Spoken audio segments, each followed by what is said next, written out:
오늘 0시 기준으로 국내 발생 환자는 2,145명, 해외 유입 환자는 78명입니다. 위중증 환자는 387명입니다. 어제 한 분의 환자가 유명을 달리하셨습니다. 삼가 고인의 명복을 빌며 유가족께는 위로의 말씀을 전합니다. 전국 환자가 2,000명을 넘은 것은 작년 1월 20일 첫 환자가 발생한 이후 처음 있는 일입니다. 휴가철 이동의 결과로 감염이 확산되고 전파 속도가 빠른 델타 바이러스의 특성으로 인해 전국적으로 환자가 증가하는 것으로 판단됩니다. 특히 델타 변이는 전파력이 크고 초기 감염력이 강하여 전파 차단에 어려움이 있습니다. 지역사회에 숨은 감염이 많은 상황에서 이동과 만남은 감염이 확산될 수 있는 위험 요인이 되고 있습니다. 지난주 전국의 이동량은 그 전주와는 유사한 상황이었지만 3차 유행이 감소했던 지난 1월과 비교하면 30% 이상 높은 수준입니다. 지금 4차 유행을 감소시키기 위해서는 만남과 약속, 그리고 여행과 이동을 자제해야 해서 감염의 위험을 줄이는 것이 가장 중요하다고 생각합니다. 중환자실 등 의료체계의 여력이 점차 줄어들고 있고 이 이상 환자가 증가하고 또 장기화된다면 치료에 차질이 발생할 수도 있습니다. 국민 여러분, 이번 주말에는 광복절 연휴가 예정되어 있습니다. 2학기 개학도 다가오고 있습니다. 연휴를 즐기고 싶은 마음이 가득하시겠지만 이동과 여행은 감염 확산의 확률을 높일 수 있습니다. 우리가 멈추지 않으면 코로나도 멈출 수 없습니다. 국민 여러분들께서는 이번 광복절 연휴에는 부디 이동과 여행을 자제하고 집에 머물러 주시기를 당부드립니다. 오늘 8월 말에는 우리 아이들이 2학기 등교가 예정되어 있습니다. 우리 아이들은 그동안 코로나로 인해 1년 반 동안 친구들도 만나지 못했고 비대면으로 수업을 들어왔습니다. 그 때문에 2학기 등교를 위한 어른들의 방역 협조가 정말 많이 필요합니다. 국민 여러분께서는 나와 내 가족 그리고 우리 아이들을 위해서 이번 연휴에는 집에 머물러 주시기를 부탁드립니다. 한편 오늘 오후 8시부터는 18세부터 49세 국민 중에 생년월일 끝자리가 1로 끝나는 분들의 접종 예약이 시작됩니다.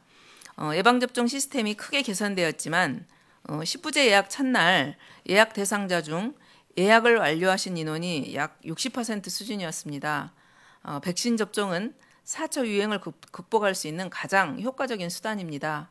국민 여러분들께서는 정해진 순서에 따라 접종에 참여하시기를 당부드립니다. 네, 답변 드리겠습니다.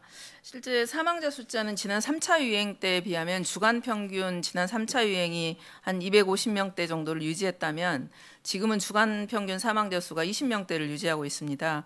따라서 절대적인 사망자 숫자는 굉장히 많이 줄은 것이죠. 그게 아마 요양병원이라든지 고위험 그룹에 대한 예방접종의 효과라고 생각합니다. 근데 지금 현재 저희들 주간 평균으로 봐서 그 위중증 환자 숫자를 보면 지금 300명대 후반 400명대를 육박하고 있습니다. 따라서 방역 수위 조정은 사망자 숫자도 그 요인이 참고 요인이 되겠지만 또 의료 대응 체계에도 함께 고민을 해야 합니다. 그래서 위중증 환자에 대한 의료 대응 체계 이런 것들 또 다른 요인들을 더 감안해서 방역 수위를 조절해야 되기 때문에 이런 점 감안해 주시면 감사하겠습니다. 먼저 지난 세 차례의 유행과 다르게 지금 현재의 어떤 거리두기 조치나 방역 조치들이 충분히 억제하는 효과가 나타나지 않는 것들은 몇 가지 요인들로 지금 보고 있습니다. 우선 첫째로 델타 변이가 우세종이 되면서 이 델타 변이가 초기 감염력이 되게 크고 또한 전파력이 강한 특성이 있어서 전파되는 속도 자체가 기존의 비변이보다 훨씬 빠른 특성이 있습니다. 이에 따라 좀 차단의 애로를 겪고 있는 특성이 있고요. 두 번째로는 아무래도 거리두기 자체가 좀 장기화되고 있고 코로나19 유행 자체가 워낙 장기화되다 보니 국민들께서의 어떤 피로감들이 상당히 커지고 있는 중이고 이런 피로감 때문에 이동량 저감 효과가 예전처럼 그렇게 뚜렷하게 나타나지 있지 못하고 있는 것도 마찬가지로 전파 차단에 좀 어려움을 겪게 하는 요인들로 보고 있습니다.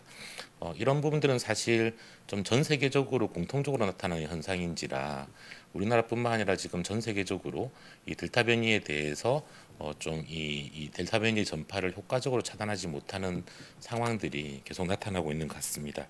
우선 현재로서는 지금 이제 이번 주에 확진자가 증가하는 주된 요인들을 휴가철 이후에 휴가철을 통해서 이 감염들의 확산이 좀 이루어졌던 부분들이 다시 지역사회로 복귀하시면서 이 지역사회 내에서 2차, 3차 전파가 일어나고 있는 국면으로 지금 판단하고 있고, 이런 여파가 어느 정도 전개될지 평가하면서 거리두기에 대한 거리두기 체계의 변화나 혹은 방역 조치에 대한 부분들을 고민하고 있는 중입니다.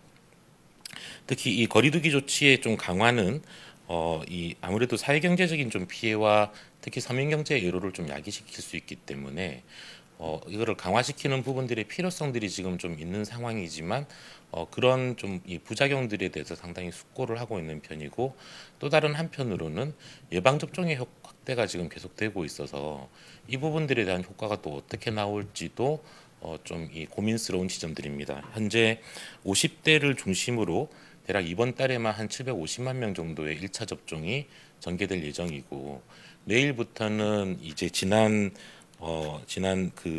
상반기 때 60에서 74세 등 1차 접종을 받으셨던 한 820만 명이 2차 접종에 들어가시게 됩니다. 이런 부분들이 또 어떤 영향을 발휘할지에 대한 평가도 함께 돼야 될 부분으로 좀 계속 고민을 하면서 현 상황을 지켜보며 판단을 하도록 하겠습니다.